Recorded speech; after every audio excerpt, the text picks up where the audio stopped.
apakah Abang punya preferensi tertentu atau rekomendasi tertentu mengenai siapa sih sebenarnya yang bisa kita pilih menjadi pemimpin dari Pak Jokowi? Nah, kalau saya ditanya personnya, ya mohon maaf Bang, terlepas apapun, ya saya Puan Maharani. Wih, luar biasa. Benar. Ya. Bukan Pak LBP sebagai person ya. Mungkin beliau banyak mengakomodir kepentingan oligarki kapital tadi itu. Negara kita ini negara yang besar. Tapi negara besar ini kalau kita perlakukan seperti tipe Rumah 21, ya, dia akan menjadi kecil. Gitu ya. Nah, yang mengelola tipe Rumah 21 ini, ya itu lagi. Segelintir oligarki kapital tadi. Saya meyakini itu nggak ada. Oh, nggak ada ya Bang? Kalau sesuai bidangnya itu data orang. Loh apa emang? Ya kalau dia bidangin kemaritiman, jangan-jangan itu datanya itu biota laut. Ada tenggirin. Kata teman saya yang kemudian saya sampaikan kan, gitu ya. Biota laut, ada tenggiri, ada terumbu karang, ada ikan tongkol, gitu kan. Terkait dengan pertanyaan Pak Bebi tadi, apakah perlu reshuffle? Nah, kan Abang minta beberapa menteri mengundurkan diri, terutama yang itu. Apa perlu reshuffle nih? Menurut Anda nih? Ya nggak apa-apa tuh dievaluasi. Mana menteri-menteri ya yang bisa bekerja untuk masyarakat, pejabat yang punya semangat memperkokoh demokrasi kita. Jangan membuat gaduh dan serakah tadi.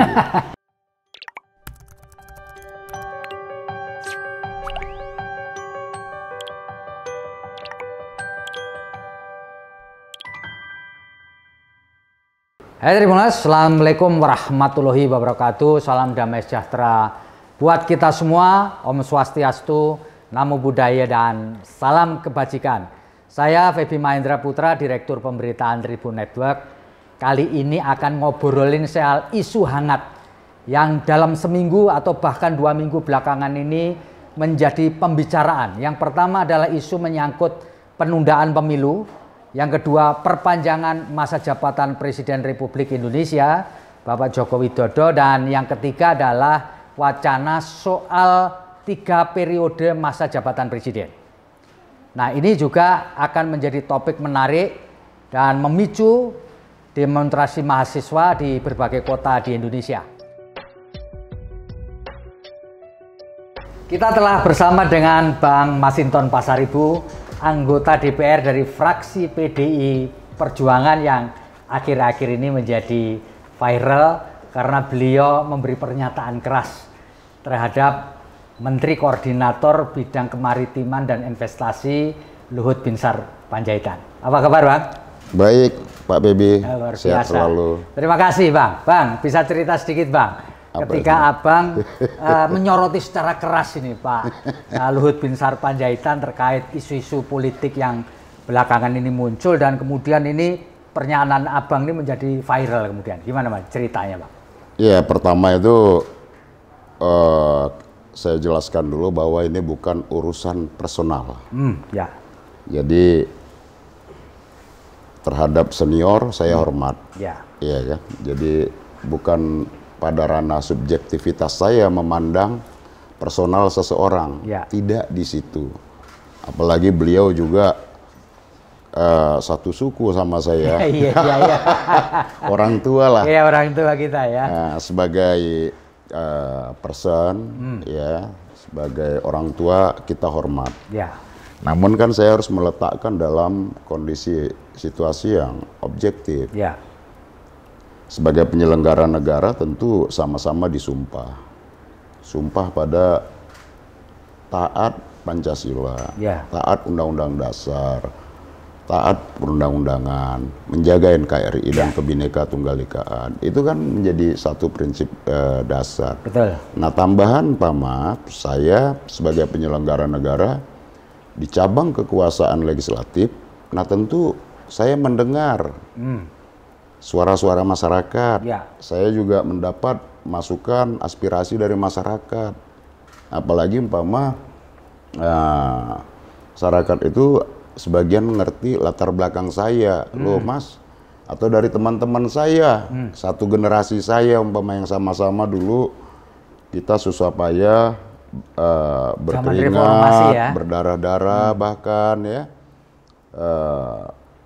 kampus ke kampus, kota ke kota kita jalan bergerak, kemudian loh kok jadi begini nih reformasi yang kita perjuangkan dulu, ide demokrasinya kok jadi begini. Nah kan itu kemudian mengendap dalam alam pikir kita. Nah loh kok jadi kekuasaan dalam era demokrasi ini hanya segelintir orang. Gitu kan. Nah, itu kemudian ya membuat insting berontak kita, naluri berontak kita itu muncul.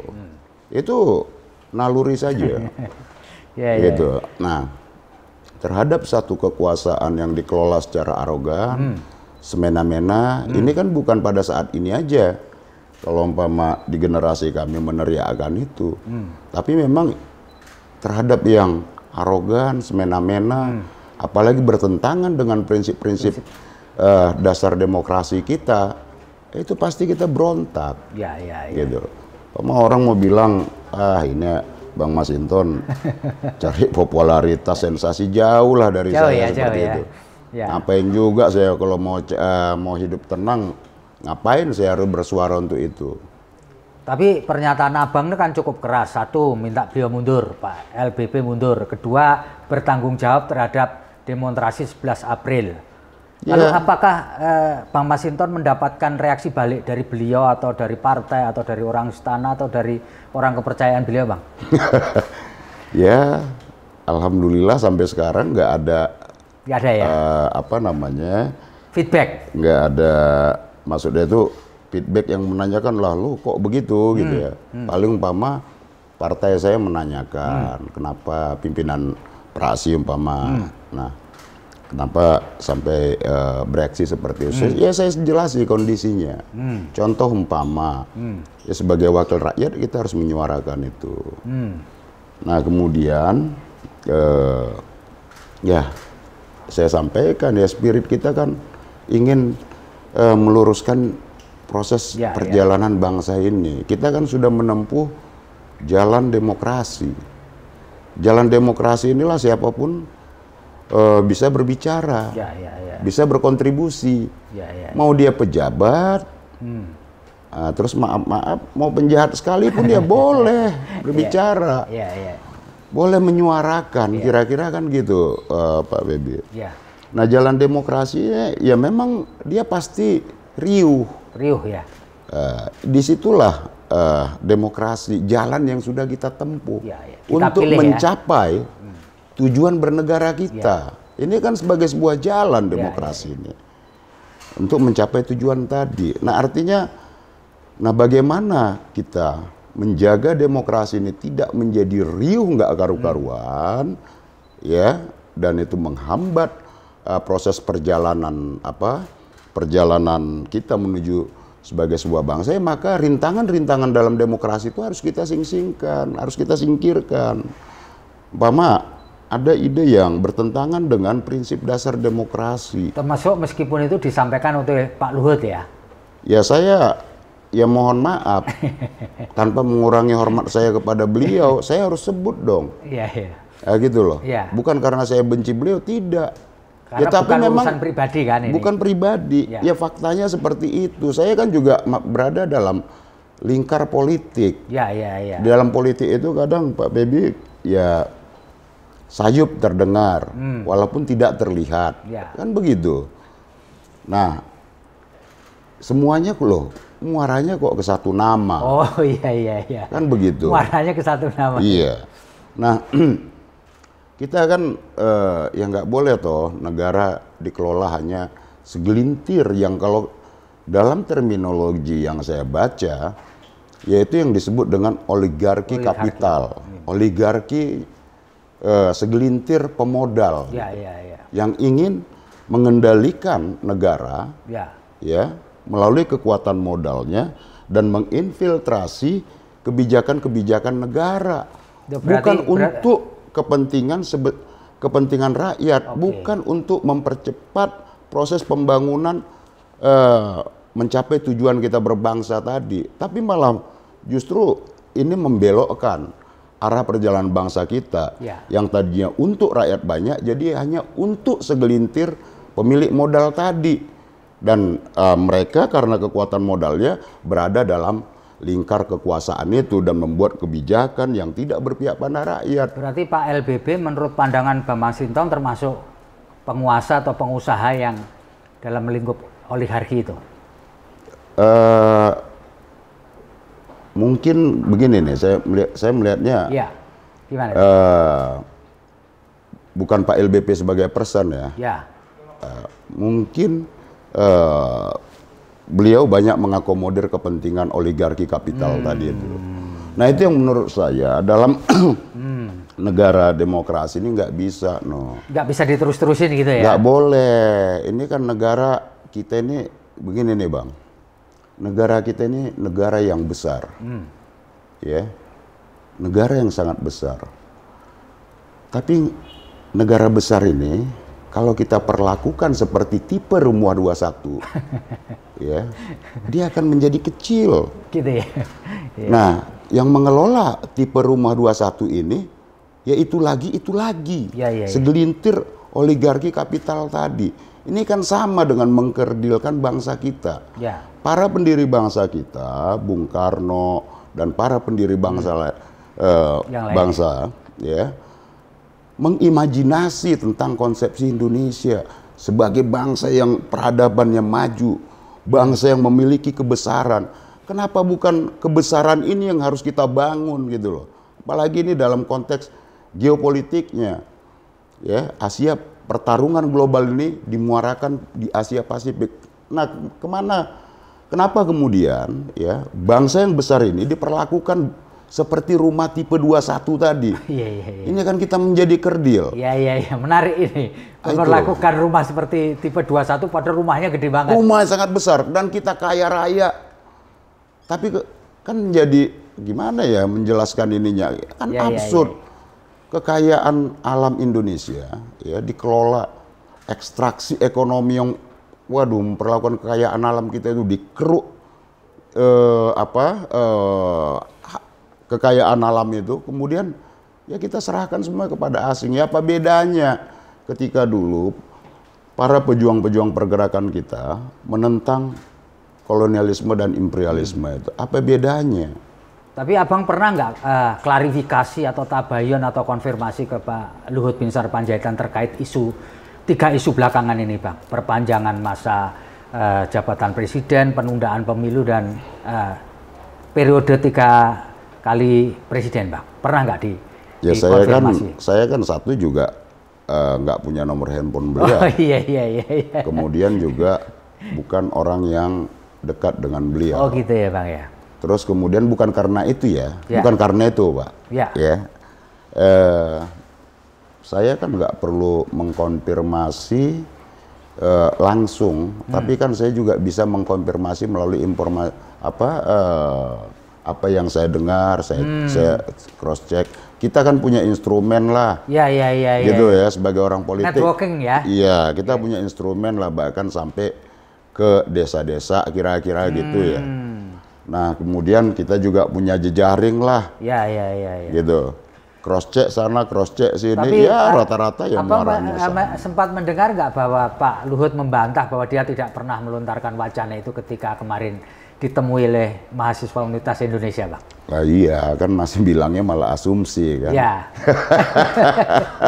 Ya, tapi kan teman-teman baik mahasiswa seperti Pak PB dan teman-teman pers juga saya rasa kan punya penilaian sendiri terhadap apa yang disampaikan.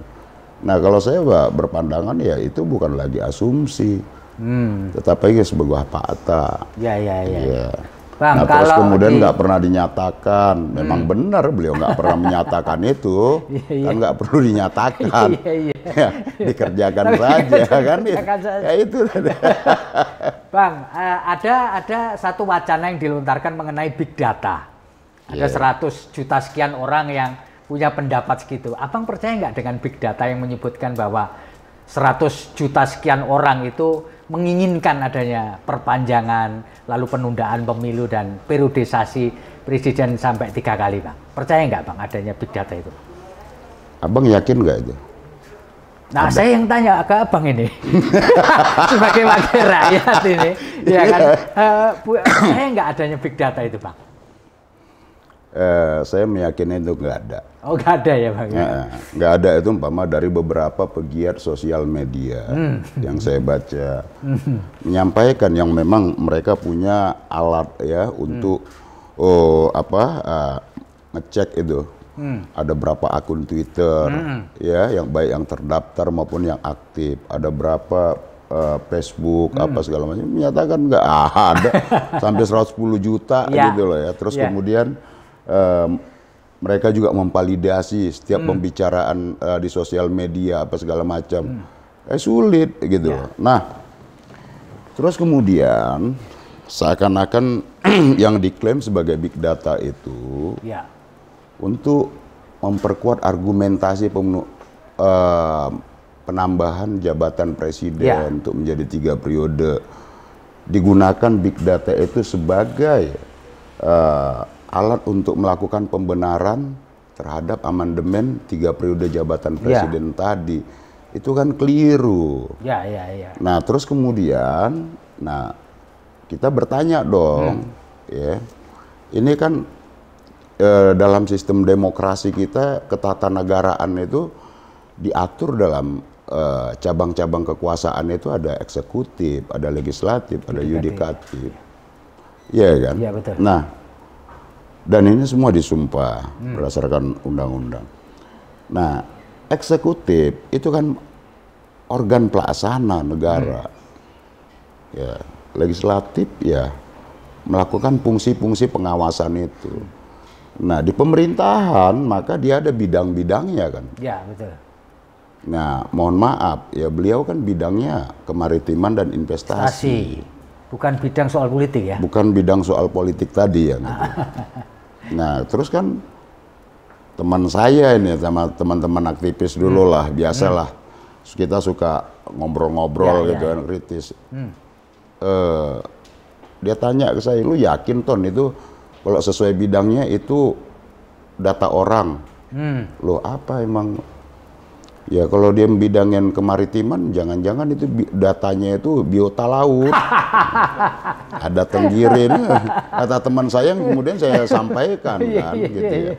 Biota laut, ada tenggiri, ada terumbu karang, ada ikan tongkol, gitu kan. Dan lain-lain, ada plankton. Dia total mungkin bisa 110 juta itu. Jadi bukan orang. Nah, kalau tadi kan bicara bidangnya. Nah, harusnya kan harusnya kan pemerintahan itu, apalagi kabinet itu kan, anggota kabinet itu adalah pembantu presiden. Dan dibuatlah bidang-bidangnya, membantu dalam bidang ini, bidang itu. Nah, harusnya kan ini disiplin dong pemerintahan. Sesuai dengan bidang dan tugas fungsinya.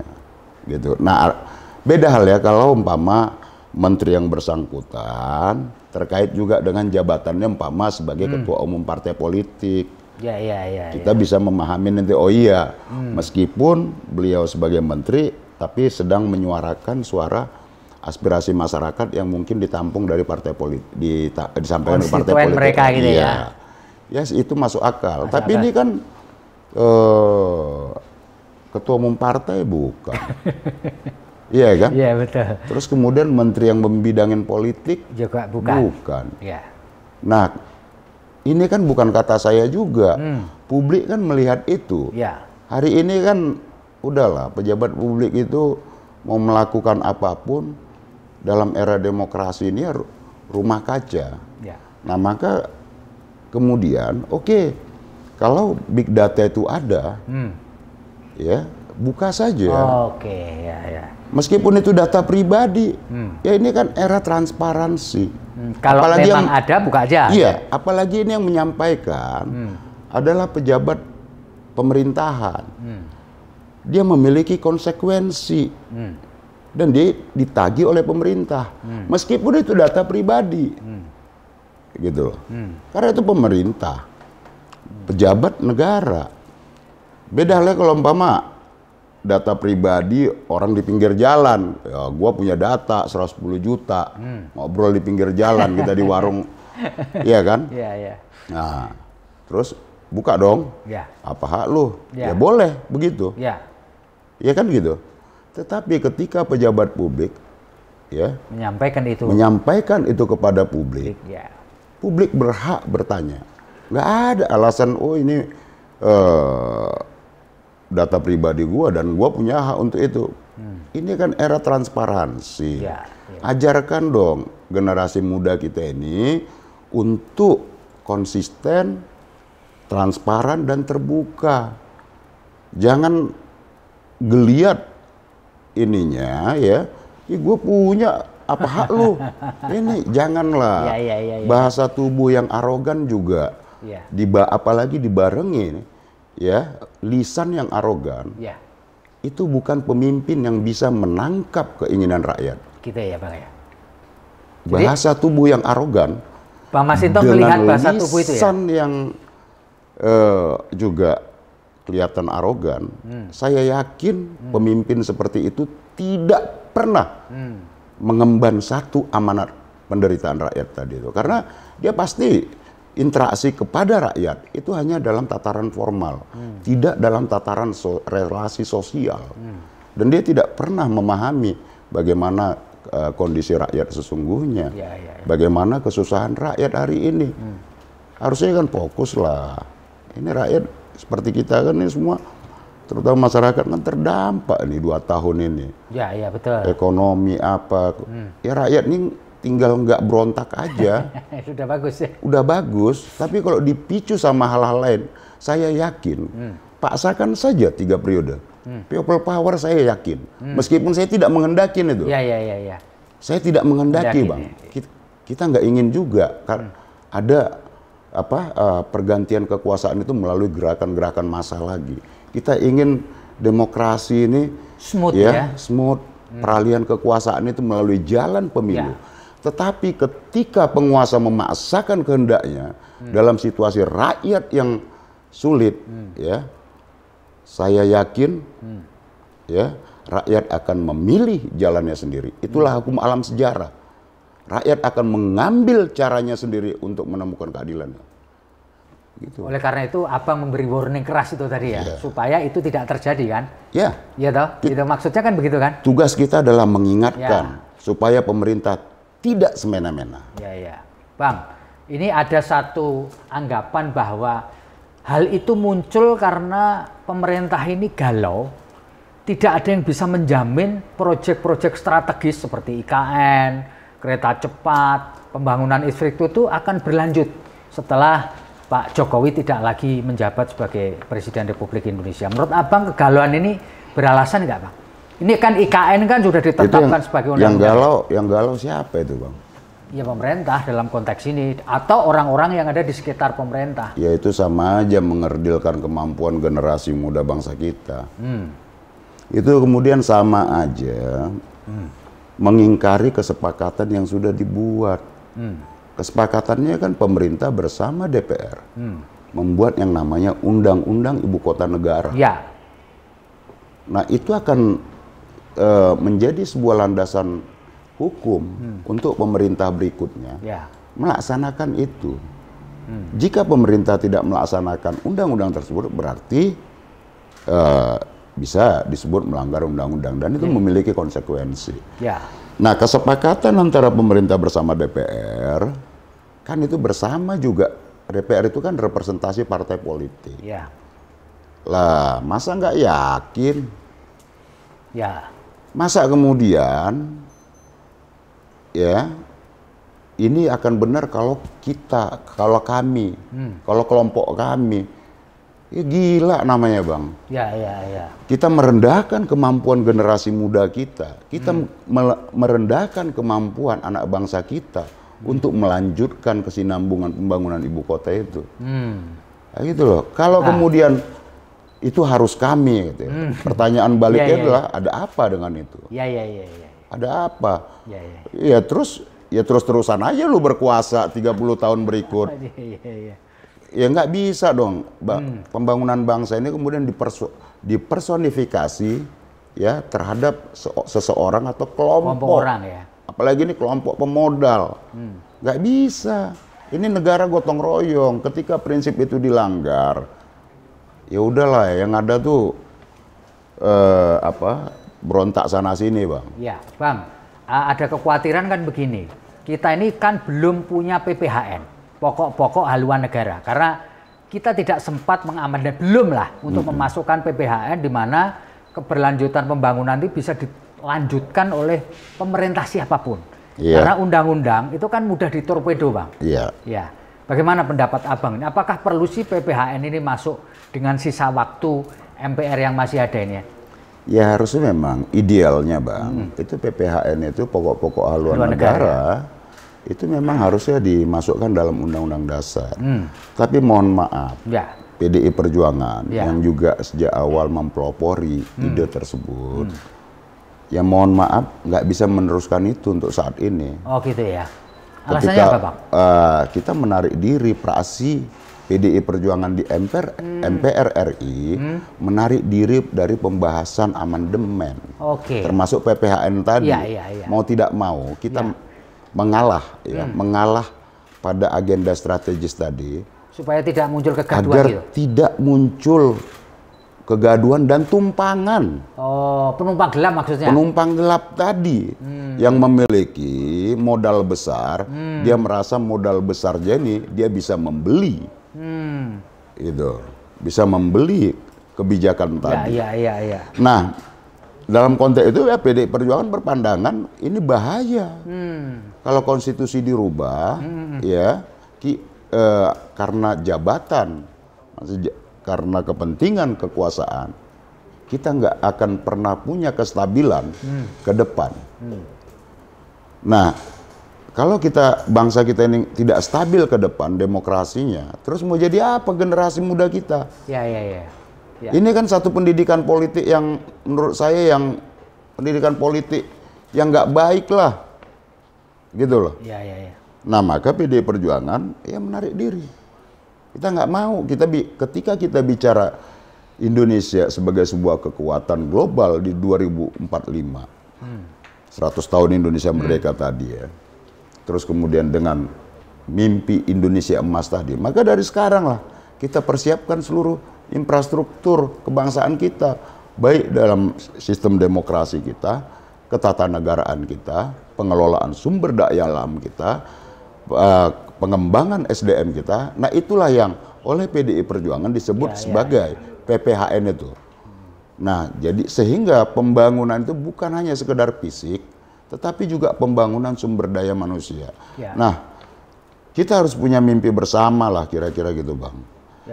Bahwa bangsa ini jangan sampai kejadian nih seperti umpama ya Soviet ya runtuh seketika. Beberapa negara-negara di Balkan runtuh seketika. Bang, nah kita harus punya interest satu kepentingan bersama, bagaimana membangun kesinambungan bangsa yang besar ini. Bukan bangsa besar ya harus dikelola dengan spirit yang besar tadi, bukan dikelola atau diperlakukan seperti tipe 21. Bang, apa saran Abang nih, pendapat Abang ini, supaya proyek-proyek strategi apa yang sudah dilakukan secara baik oleh pemerintah sekarang ini bisa dikawal dan dilanjutkan sampai ke selesai pada saatnya yang diinginkan, Bang? Ini kan semuanya masih belum kelar. Gimana ini caranya supaya ini tidak jadi mangkrak, tidak jadi monumen kegagalan kita selama kepemimpinan Pak Jokowi ini, Pak? Nah, kita kan harus berterima kasih dengan pemerintahan Pak Jokowi, gitu ya. Begitupun pemerintahan sebelumnya lah. Baik itu di masa ketika era demokrasi, reformasi Pak Gus Dur, Ibu Megawati, Pak SBY, ya terus kemudian Pak Jokowi. Nah artinya apa? Pak Jokowi mampu mengakselerasi ya dari dan melanjutkan program-program pembangunan dari pemerintahan sebelumnya gitu ya. Nah, artinya bahwa kita harus memang memastikan nanti pemerintahan yang selanjutnya, iya, hasil pemilu 2024 nanti ya harus punya komitmen yang sama. Gimana tadi, itu caranya Bang, memastikan itu Bang? Nah, kan ada DPR Bang. Ya. Nah, kita pasti kawal. Kalau kami ya PD Perjuangan punya kewajiban untuk mengawal karena beberapa terutama program-program di dalam nawacitanya Pak Jokowi ya, baik dari periode pertama bersama Pak JK, Pak Jokowi dan Pak JK, dan sekarang Pak Jokowi bersama Kiai Haji Ma'ruf Amin ya. Nah, kita kan memasukkan beberapa program-program program-program nasional yang berasal dari pemikiran idenya PDI Perjuangan lah. Bagaimana melakukan konektivitas keindonesiaan itu. Nah, termasuklah dengan pembangunan infrastruktur Sabang Merauke, bagaimana di darat, bagaimana laut, bagaimana juga udara. Nah, kemudian bagaimana pengembangan perdagangan satu wilayah ke wilayah lain. Terus bagaimana dengan pengembangan sumber daya manusia kita, baik dari pemenuhan akses gizi, memperkecil ruang stunting, dan kemudian anggaran pendidikan dan lain-lain. Nah, itu kan bagian-bagian yang memang pembangunan yang harus kita lakukan secara berkesinambungan. Jadi intinya PDI Perjuangan punya komitmen untuk mengawal terus proyek-proyek strategis yang sudah dilakukan pemerintah sekarang berarti? Iya. Termasuk IKN ya Bang ya? Iya, bagi kami itu menjadi komitmen utama bagi kesinambungan pembangunan bangsa kita. Kalau begitu PDI Perjuangan harus menang ini Bang pemilu. Kalau enggak kan ya, kalau enggak ada jaminan dong. Ya kalau abang dukung, rakyat pilih, ya pastilah kita menang. Kemenangan itu kan harus dibangun dengan kepercayaan dari rakyat. Seperti itu. Ya, Bang Masinton, tentu akselerasi politik menjelang pemilu ini kan luar biasa nih. Meskipun masih lama sih sebenarnya, tapi buat situasi politik ini sampai 2024 itu sebenarnya pendek. Betul. Apakah Abang punya preferensi tertentu atau rekomendasi tertentu mengenai siapa sih sebenarnya yang bisa kita pilih menjadi pemimpin dari Pak Jokowi? Ya kalau toh preferensi lah, kalau tidak harus orang, minimal Abang bisa memberikan gambaran lah. Pertama, kalau saya begini Bang, ini kan bagaimana kita ke depan itu mencari pemimpin yang bukan lahir karena mengandalkan pencitraan. Gitu ya? Itu semu menurut saya. Pemimpin yang lahir karena pencitraan, ya meskipun surveinya besar apa segala macam, saya nggak yakin ya pemimpin dengan pencitraan tadi itu mampu menjadi pemimpin yang bisa menyelesaikan masalah. Ya, dia pasti mempending masalah, mempending ini karena menjaga pencitraan tadi. Nah, kemudian dia pasti mengambil kebijakan berdasarkan ukuran yang kepentingan pencitraan dirinya. Dia pengen terlihat wangi terus. Gitu ya. Nah, sementara kan bangsa ini nggak penting lagi begitu. Kita perlu dipimpin orang yang punya visi, punya leadership yang kuat. Kemudian ya berani mengambil jalan jalan yang bukan hanya wangi buat dirinya, tapi jalan yang meskipun itu sulit, sepanjang untuk kepentingan bangsa kita, dia berani lakukan itu. Dan kemudian ya kepemimpinan yang mampu membangun kebesaran bangsa kita, memanfaatkan ya posisi strategis Indonesia dalam konteks geopolitik. Kemudian dalam aspek demografi, penduduk yang jumlah penduduknya sangat banyak, dan mampu mengelola sumber daya kekayaan alam Indonesia. Nah, pemimpin yang pencitraan nggak akan mampu melakukan itu, Bang. Nah, kalau saya ditanya persennya, ya mohon maaf, Bang, terlepas apapun, ya saya Puan Maharani. Luar biasa. Benar. Pertama, saya sampaikan, ya beliau memang dikader dari mudanya. dikader oleh ayahnya, almarhum Pak Taufik Kimas, dikader oleh ibunya, Ibu Megawati. Ya cuma memang beliau ya bukan orang yang gimana sih, orang yang pengen ditepuk tanganin, yang enggak, natural. Beliau pasang baliho di mana-mana, Bang. Itu bukan pencitraan ya? Enggak, beliau sebagai ketua DPR dan kader partai, yang masang kami. Oh, jadi bukan kader, beliau yang suruh, bukan ya, beliau. Oh, jadi nggak masalah ya pasang beliau. Nah, yang saya katakan tadi ya, kemudian bayangin Bang ya, usia muda beliau dipercaya menjadi ketua praksi. Pada saat itu PDI Perjuangan oposisi. Tapi beliau mampu ya mengorkestrasi sikap-sikap politik oposisi PDI Perjuangan pada saat itu. Nah, kemudian berikutnya beliau jadi Menko termuda. Dan sekarang beliau menjadi pimpinan DPR, ketua DPR RI. Emang mudah, Bang? Menjadi ketua DPR RI, apalagi beliau adalah ketua DPR RI perempuan pertama di Indonesia. Kalau nggak punya leadership yang kuat, Bang, emang mudah mengatur para politisi. Mantap. Para jawara semua tuh di Senayan itu, gitu loh. Jawara ya. Nah, artinya apa? Orang kalau nggak punya leadership, orang nggak punya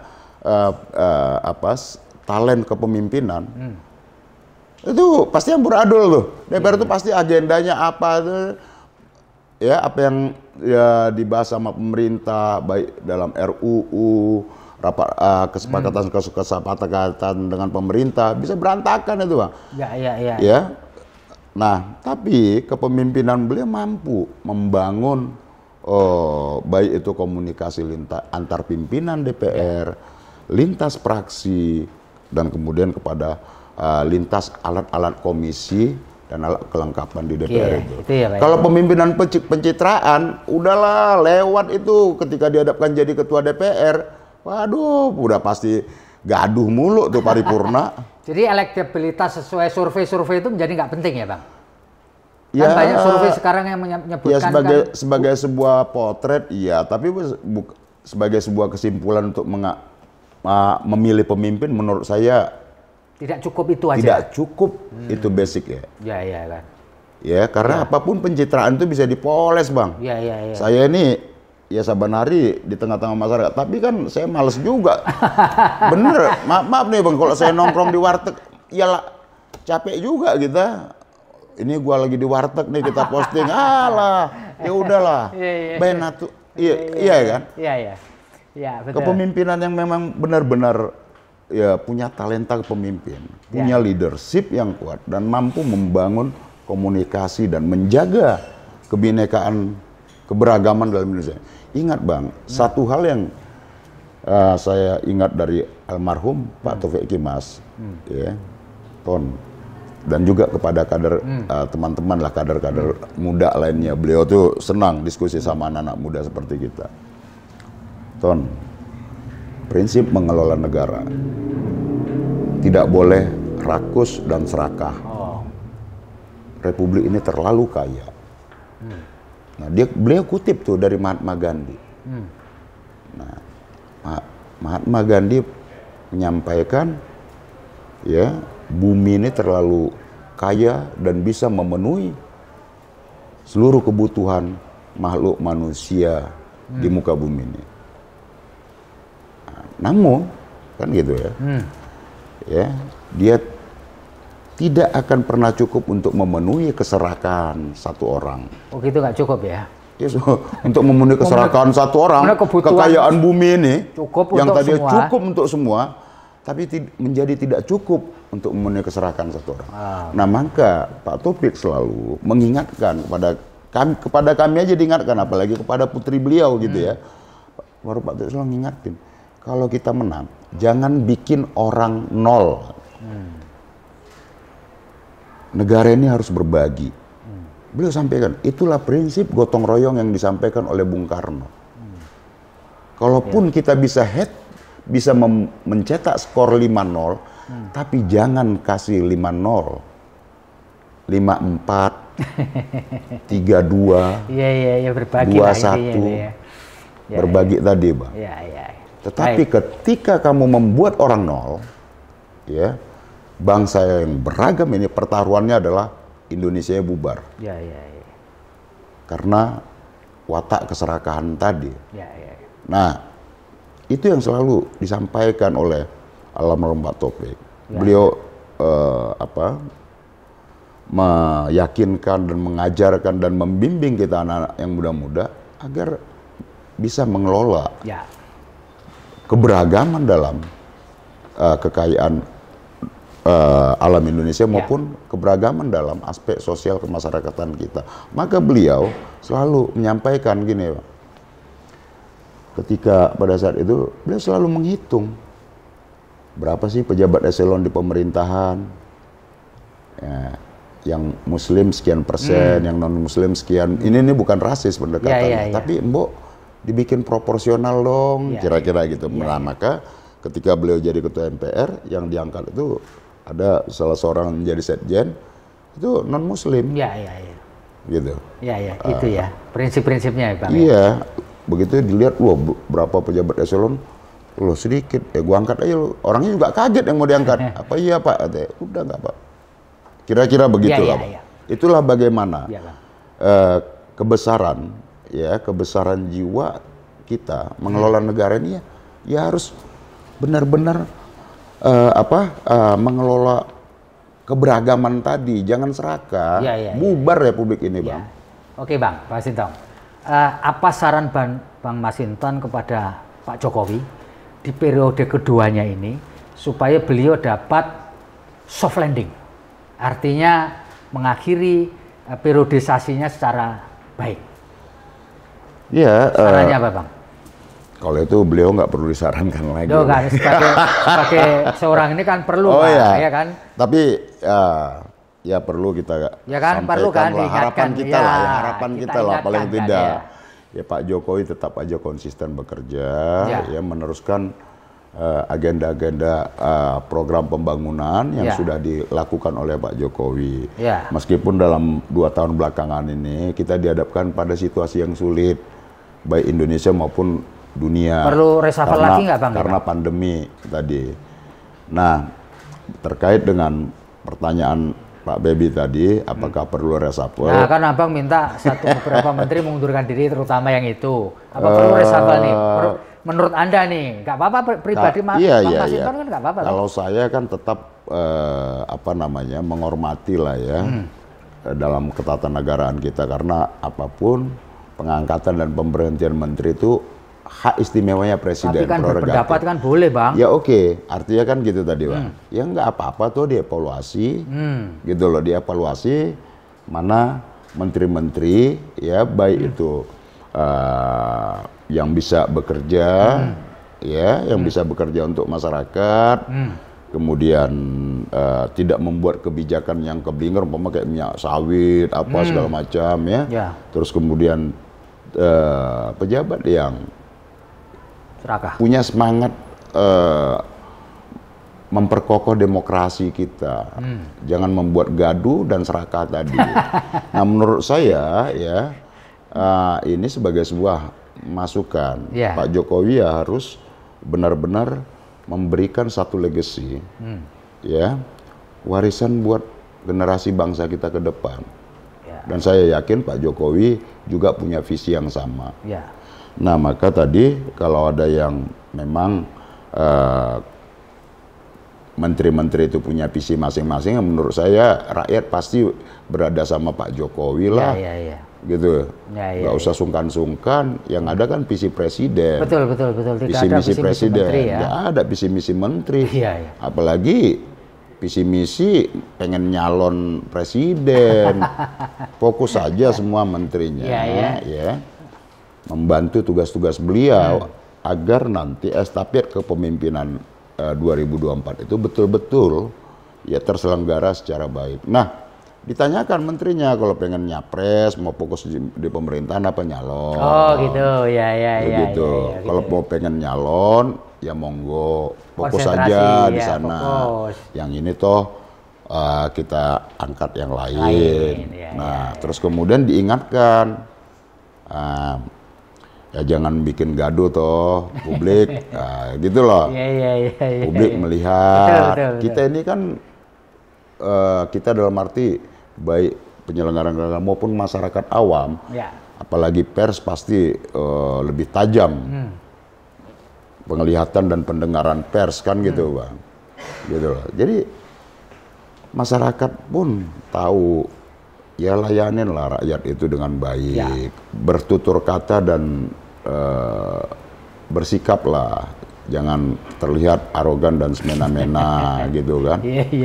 Karena apa sih yang ditangkap rakyat itu? Kalau saya ke masyarakat itu Bang, jangan dilihat masyarakat bawah umpama. Saya kan sering interaksi. Yang mereka lihat apa? Gestur tubuh kita kok. Nyambung nggak sih sama dia? Terus kemudian lisan kita. Jadi jangan dilihat masyarakat di bawah itu nggak ngerti, bodoh. Jangan salah kita. Jangan salah. Iya kan, salah kita, nggak boleh memperlakukan rakyat seperti itu sehingga kemudian kita berbuat semena-mena, dikira rakyat nggak ngerti. Nah, ketika jadi gelombang penolakan dan kemudian menjadi public enemy, yang mau, ya itulah yang terjadi. Nah, ini kalau mengakumulasi kan lebih bahaya lagi. Nah, kita kan nggak hendaki seperti itu. Maka ya mbok ngerem lah. Kasihlah contoh yang baik, terutama generasi muda bangsa kita. Baik. Terima kasih Bang Masinton Pasaribu, luar biasa nih. Ngobrol kita ini santai tapi luar biasa. Karena memberi pencerahan baru. Kami berharap apa yang disampaikan Bang Masinton Pasaribu bisa membuat bangsa ini bisa belajar dari masa lalunya.